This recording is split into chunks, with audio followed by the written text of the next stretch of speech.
Hi guys, and welcome to today's video on solving equations. Now this is part 2 and it's just a level up from the first part of the video. So what we're going to be doing is looking at solving for x and y, including the use of fractions in the question. So here's the first question.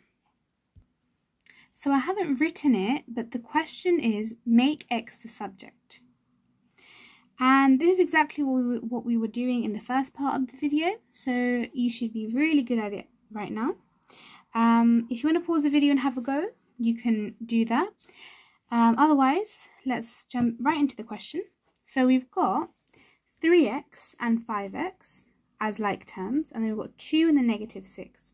Now, as always, we've got to bring the like terms together, so we've got the x on one side and the integers on the other side. So let's get rid of the negative and bring it onto this side. So it will be 2 add 6. So 3x add 2 add 6 is 8 is equal to 5x. Yeah? Now what we do is we can bring the 3x over to this side. So we would get 8 is equal to 5. Take away 3 because this is a positive and it's going on to that side will leave us with 2x. Now 2 times something gives us 8, and that something is 4. If you're still unsure of how you would do that, there's another way. It might seem a little bit difficult because it's involving a division. You just do 8 divided by 2 because it's multiplied here, so you just divide it on that side and you'll still get 4.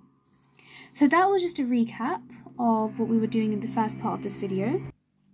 But here's another question, and it might seem tricky at first, but don't worry, we're going to go through it together, and hopefully at the end of the video you should be able to do questions like this and questions that are potentially harder. So the first thing we're going to do is get rid of this 3. Now because it's a division, we can multiply it by this whole expression here. So that would give us 3y is equal to 3. Put that in brackets. So now it's a little bit easier because we know how to do this. 3 times 3 is 9y. Now don't get confused if it's a y because you're used to using x.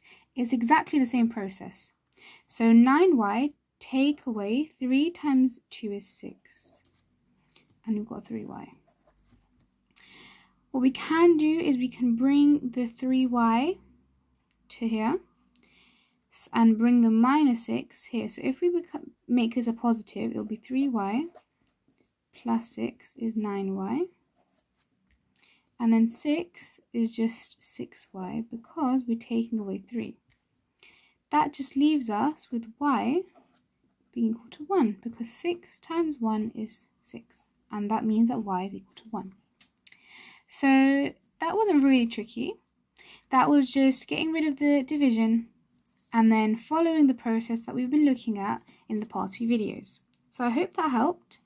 And if you have any questions, feel free to write them down in the comment section, and also make sure that you've hit the subscribe button. Thank you very much for watching.